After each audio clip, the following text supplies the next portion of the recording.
इससे पहले हम लोगों ने पढ़ा था कि तो या दो के बाद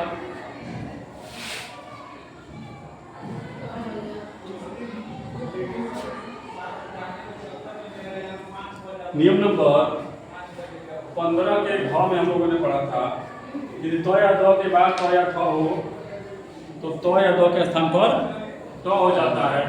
अभी हम लोग पढ़ेंगे यदि तो या दो के स्थान पर तो या दो के बाद ल हो तो या दो के स्थान पर ल हो जाता है।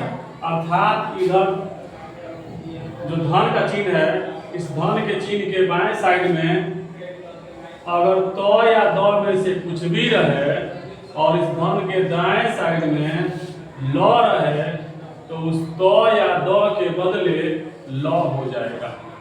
ये ना अब इस नियम में जब स्पष्ट बतला दिया गया है कि तो के बाद ल रहे तो तो के स्थान पर ल हो जाएगा, यदि दो के बाद ल रहे तो दो के स्थान पर भी ल हो जाएगा। तो मुझे जहां तक विश्वास है कि आप लोग बिना समझाए इसका संधि कर लेंगे। अच्छा हो गया है, हो गया तो क्या किया है बताइए? उल्लेख। अच्छा नियम नंबर 15 का क ख ग घ करने से आप लोगों को दिक्कत नहीं लग रहा है? नहीं सर। अगर एक साथ करके दिखा दे तो आप लोगों को समझ में आ जाएगा कि क्यों इसको हम 5 भागों में बांटे। दिमाग जो है ना चकराने लगेगा, इतना उसमें घुमाव है, जब पांचों नियम एक साथ में है इतना घुमाव है, इसलिए इसको अलग अलग करके समझने का प्रयास किया गया है ताकि कोई समस्या न हो। तो उल्लेख हो गया, उसके बाद से उल्लास, ये हो जाएगा उल्लास, उसके बाद ये हो जाएगा उल्लिखित। आसान है ना? Yes sir.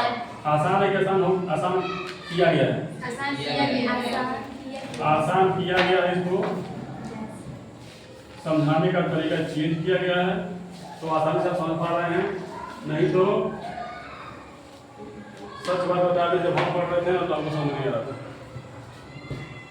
बाद में समझ आया, बहुत बाद में समझ आया है। ये सेल्फ स्टडी से इस पर गहन अध्ययन करना पड़े तो समझ आया। ठीक है, तो सिर्फ क्लास में पढ़ने से आपको कुछ समझ नहीं आता है। क्लास में पढ़ते हैं तो 25% समझते हैं और बाद में घर पर जाकर समझते हैं। ठीक है, और जब पढ़ाने लगते हैं ना तो आपको समझते हैं। लिख लिए? उतार लीजिए।